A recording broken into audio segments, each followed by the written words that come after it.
மாயம்பக்தி நேர்களுக்கு வணக்கம். குரு மிதுன ராசியிலிருந்து கடக ராசிக்கு பயிற்சியாக இருக்கார். இப்போ 2026 ஜூன் 2ஆம் தேதி. இதுக்கு 12 ராசிக்காரங்களுக்கான பலன்கள்லாம் என்னென்ன அப்படிங்கிறத இன்னைக்கு நம்ம அரங்கத்துக்கு வாழ்க நலமுடன் ஜோதிடர் டிஜே சுந்தரபாண்டி அவர்கள் நம்மோட இணைஞ்சிருக்காங்க. அவங்க கிட்ட எல்லா விஷயத்தையும் கேட்டு தெரிஞ்சுக்கலாம். வணக்கம் சார். வணக்கம் மேடம். 12 ராசிக்காரங்களுக்கான இந்த குரு பயிற்சி எப்படி இருக்க போகுது, அதை பற்றி கொஞ்சம் சொல்லுங்கள். பொதுவாகவே பார்த்திங்கன்னா நம்மளுடைய குரு பகவான் அப்படிங்கிறது பார்த்திங்கன்னா நவகிரகத்தில் கிட்டத்தட்ட 9 கிரகங்கள் சொல்லுவோம். இந்த 9 கிரகங்களில் 2 கிரகங்கள் நிழல் கிரகங்கள், ராகு பகவானும் கேது பகவானும். ஸோ மீதி உள்ள 7 கிரகங்களில் மிக சுப கிரகம், ஒரு தூய்மையான சுத்தமான கிரகம் அப்படின்னு சொல்லுவோம். ஸோ அப்படிப்பட்ட கிரகம் யாரும் பார்த்திங்கன்னா நம்முடைய குரு பகவான். இப்போ இந்த ராகுகேது பயிற்சி, சனி பயிற்சிலாம் ஆனால் மக்களுக்கு ஒரு பதட்டம் இருக்கும். ஆனால் குரு பயிற்சிங்கிறப்ப நம்ம எல்லாருமே வெல்கம் பண்ணுவோம். அது யாராக இருந்தாலும் சரி, அப்பாடி குரு பயிற்சி வருதப்பா அப்படிங்கிற ஒரு சிந்தனை இருக்கும். ஸோ அப்படிப்பட்ட குரு பகவான் இந்த வருடத்தில் ஒரு மிகப்பெரிய சிறப்பை நமக்கு அனைவருக்குமே ஒரு 12 வருஷத்துக்கு பிறகு கொடுக்க போகிறார் அப்படிங்கிறது உண்மை. ஸோ அது என்ன சிறப்பு அப்படின்னா, நீங்கள் சொன்ன மாதிரி மிதுன ராசியிலிருந்து தன்னுடைய அடுத்த கட்ட நகர்வான கடக ராசிக்குள்ளே அவர் போகக்கூடிய இந்த அற்புதமான காலம் ஒரு 12 வருஷத்துக்கு ஒருக்க நடக்கக்கூடிய செயல்பாடு. ஏன்னா குரு ஒரு ராசியை விட்டு இன்னொரு ராசியை கடப்பதற்கு 1 வருட காலம் எடுத்துக்கிடுவார். அதிசாரமாக முன்னோக்கி போவார், பின்னோக்கி அப்புறம் வக்ரமாகி வருவார். அப்படிங்கிறது கூட பொதுவாகவே ஒரு ராசியிலேருந்து அவர் மெயினாக ஒரு குரு பயிற்சி அப்படிங்கிறது 1 வருஷத்துக்கு ஒருக்க நடக்கக்கூடிய ஒரு செயல்பாடு. ஸோ இந்த செயல்பாடானது பார்த்திங்கன்னா இந்த வட்ட கடகத்துக்குள்ளே வர்றது அப்படிங்கிறது நம்மளுடைய குரு பகவானுக்கு மிக பிடிச்ச வீடே கடகராசி தான், உச்ச வீடு. ஆமாம், அந்த வீட்டில் தான் அவர் உச்சம் அடைகிறார். ஸோ அப்போ தனக்கு பிடித்த வீட்டில் அமர்ந்து அவர் ஸ்தான பலத்தை விட அவருடைய பார்க்குற பார்வையுடைய செயல்பாடு வில் பவராக இருக்கும், வேறு லெவலில் இருக்கும் அப்படிங்கிறது நிதர்சனமான உண்மை. மீனராசிக்காரங்களுக்கு குரு பயிற்சி என்ன சாதக பாதகங்கள்லாம் கொடுக்க போகுது? மீனராசி அப்படிங்கும்போது நீங்கள் சொன்ன மாதிரி காலச்சக்கரத்துக்கு 12ஆம் இடம், மிகப்பெரிய பொறுமைசாலிகள், நிதானமான முடிவெடுப்பார்கள், மற்றவர்களுக்காக என்னெல்லாம் செய்ய தியாகம் கொண்ட மனப்பான்மை கொண்டவர்கள். அதே போல் பார்த்திங்கன்னா தங்க நகையை அதிகமாக தானம் கொடுத்தவர்கள், கழுத்தில் போடுற செயினை கொடுத்து அடுத்தவங்களுக்கு உதவி செஞ்சவங்க, பணத்தை கொடுத்து ஏமாந்தவங்க அப்படின்னு சொல்லிக்கிட்டே இருக்கலாம் மீனராசிக்காரங்களை. ஸோ அந்த அளவுக்கு பணத்துக்கோ பொருளுக்கோ அதிக முக்கியத்துவம் கொடுக்காம குணத்துக்கு முக்கியத்துவம் கொடுக்குறது தான் நம்மளுடைய மீனராசி. ஸோ இப்படிப்பட்ட மீனராசிக்காரங்க கிட்டத்தட்ட இந்த 2022 ஸ்டார்டிங்லேருந்து இப்போ இந்த 2026 வரையும் ஒரு 60% 70% மீனராசிக்காரங்க பல பிரச்சனையை சந்தித்தாங்க, பல ஏமாற்றங்களை சந்தித்தாங்க, பல போராட்டங்களை சந்தித்தாங்க. அந்த கணவன் மனைவி உறவாக இருக்கட்டும், நட்பாக இருக்கட்டும், எல்லாரிடமும் தன்னை தானே இழக்க வேண்டிய சூழ்நிலை, மெழுகுவத்தி மாதிரி வெளிச்சத்தை கொடுத்துட்டு உருக வேண்டிய சூழ்நிலை அப்படிலாம் கடந்த காலங்களில் ஏற்பட்டது. ஸோ இந்த நிலை உறுதியாக நடந்திருக்கு அப்படின்னா இனிமேல் அது நடக்காது. ஏன்னா ஏன் நடக்காது தைரியமாக சொல்கிறோம்னா, 5ஆம் இடத்துக்கு ராசி அதிபதி போகிறார், அவர் பிடிச்ச வீட்டுக்கு போகிறார். அங்கேருந்து டைரெக்டாக என்ன பண்ணுறாரு, இவங்க ராசியில் அமர்ந்திருக்க சனி பகவானை பார்க்கார். அப்போ இவங்களுக்கு ஒரு நிறைய அற்புதமான மாற்றங்களை குரு பகவான் மூலமாகவே நம்மளுடைய மீனராசிக்காரங்க பெற போகிறாங்க. அப்போ இவங்களுடைய சிந்தனைகள் எல்லாமே செயல்பட போகுது. காதல் வெற்றி பெறக்கூடிய வாய்ப்பு மீனராசிக்கு சூப்பராக இருக்குது. இப்போ தான் அவங்க கழுவுற மீனில் நழுவுற மீனாக வாழ போகிறாங்க.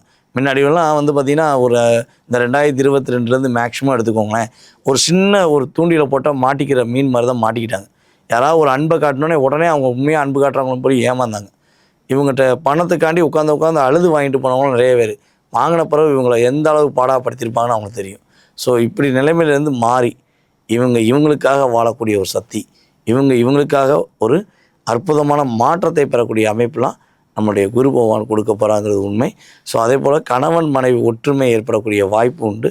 ஸோ திருமணத்துக்காக காத்திருக்காங்க அப்படின்னா எப்படி கன்னிராசி என்பவர்கள் சொன்னோமோ அதே மாதிரி தான் மீனராசி என்பவர்களுக்குமே சனி பகவான் 7ஆம் இடத்தை பார்க்காரு, குரு ராசியை பார்க்காரு. ஆட்டோமேட்டிக்காக திருமண பாக்கியம் என்பது இவங்களுக்கு இயல்பாகவே உண்டு. இப்போ உள்ள காலகட்டங்களில் திருமணம் கை கூடுங்கிறத சொல்லலாம். ஸோ செகண்ட் மேரேஜுக்காக காத்திருக்கேன், 2வது திருமணம் முடியுமா அப்படின்னா இவங்களுடைய 11ஆம் இடத்தை குரு பகவான் பார்க்கறனால 2வது திருமணத்துக்காக காத்திருக்கவங்களுக்கு 2வது திருமண பாக்கியம் உறுதியாக உண்டு. கடன் சுமைங்கிற விஷயங்கள் மட்டும் கொஞ்சம் கவனமாக இருக்கணும். படிப்படியாக தான் அடையும், புதுசாக மட்டும் கடன் வாங்கக்கூடாது. இப்போ உடல்நிலை அவங்களுக்கு ஆரோக்கியம்னா எப்படி இருக்கும்? அவங்களோட ஆரோக்கியத்தில் அவங்களுக்கு இப்போ நிவர்த்தி இருக்குமா, இல்லை அவங்களுக்கு இன்னும் மேற்கொண்டு கவனமாக இருக்கணுமா, அதை பற்றி சொல்லுங்கள். ஆரோக்கியம் சார்ந்த விஷயங்களும் கொஞ்சம் கவனமாக தான் இருக்கணும். ஏதாவது சின்ன சின்ன பிரச்சனை வருதுன்னா உடனே என்ன பண்ணணும்னா இவங்க ட்ரீட்மெண்ட்டை போய் உடனே பார்த்துணும். அசால்ட்டாக இருக்கக்கூடாது. ஏன்னா கேது இன்னும் ராசிக்கு 6ஆம் இடத்துல தான் இருக்கார். கேது கடக்கந்தண்டியும் இவங்க சிம்மத்தை விட்டு கேது வந்து நம்ம கடகத்துக்கு வரந்தண்டியும் ஆரோக்கியம் சார்ந்த விஷயங்களில் ரொம்ப நிதானமாக பொறுமையாக முடிவெடு செய்யணும். அவசரப்படக்கூடாது. சரி, இப்போ இவங்களுக்கான பரிகாரம் பற்றி சொல்லுங்கள். நம்முடைய மீனராசி அன்பர்கள் வந்து பார்த்திங்கன்னா மதுரை மீனாட்சி அம்மன் வழிபாடு செய்வது வெற்றியை கொடுக்கும்.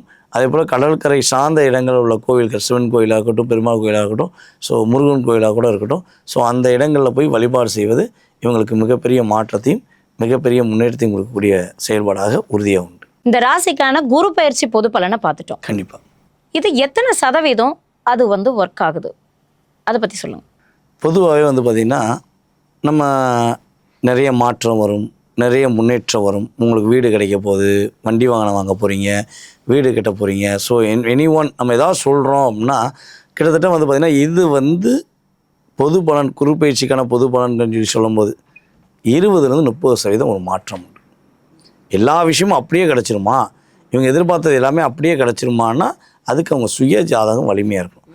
இப்போ ஒரு சில பேருக்கு வந்து பார்த்திங்கன்னா குரு திசை ஓடும், சில பேருக்கு சூரிய திசை ஓடும், சில பேருக்கு வந்து பார்த்திங்கன்னா செவ்வாய் திசை, ராகு திசை, ஸோ எனி ஒன் கிரகங்களுடைய சுக்கிர திசை கூட ஓடலாம்.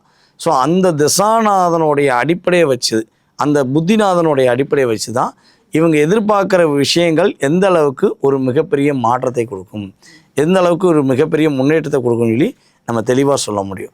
அப்போ இந்த 20-30% அவங்க சுய ஜாதகத்தில் உள்ள நடப்பு தசா புத்தியும், அதே போல் அவங்களுடைய லக்ன ரீதியாக எந்த கிரகங்கள் இணைவாக இருக்குது, எந்த கிரகம் ஆளுமை பெறுது, எந்த கிரகம் வலிமை பெறுகிறது, எந்த கிரகம் வலிமை இழக்கிறது, அதுமாதிரி நீசம் அடையிறது அப்படின்னு சொல்லி பார்க்கும்பொழுது அந்த கிரகத்துடைய தன்மைகள் இவங்க சாதகத்தில் சாதகமாக இருக்கா அல்லது பாதகமாக இருக்கா அப்படிங்கிறதெல்லாம் நம்ம தெளிவாக செக் பண்ணோன்னு வச்சுக்கோங்களேன். இவங்க எதிர்பார்ப்புக்கான அத்தனை விதமான கேள்விகளுக்குமே நம்ம உறுதியாக தெளிவாக பதில் சொல்ல முடியுங்கிறது கணக்கு. என்ன வந்து பொது பலன்களை பார்த்தாலும் சுய ஜாதகத்தை பார்த்தாதான் அவங்களுக்கு சாதகமா பாதகமாங்கிறத பற்றி நம்ம கணிக்க முடியும். அதனால அவங்களோட சுய ஜாதகத்தை ஒரு தடவை வந்து செக் பண்ணிக்கிறது ரொம்ப நல்லதுன்னு சொல்ல வரீங்க. கண்டிப்பா. இப்போ இந்த குரு பயிற்சி பலன்கள் எல்லாம் பார்த்தோம். கண்டிப்பா நிறைய விஷயங்களை எங்களோட ஷேர் பண்ணிக்கிட்டீங்க. ரொம்ப நன்றி. ரொம்ப நன்றி.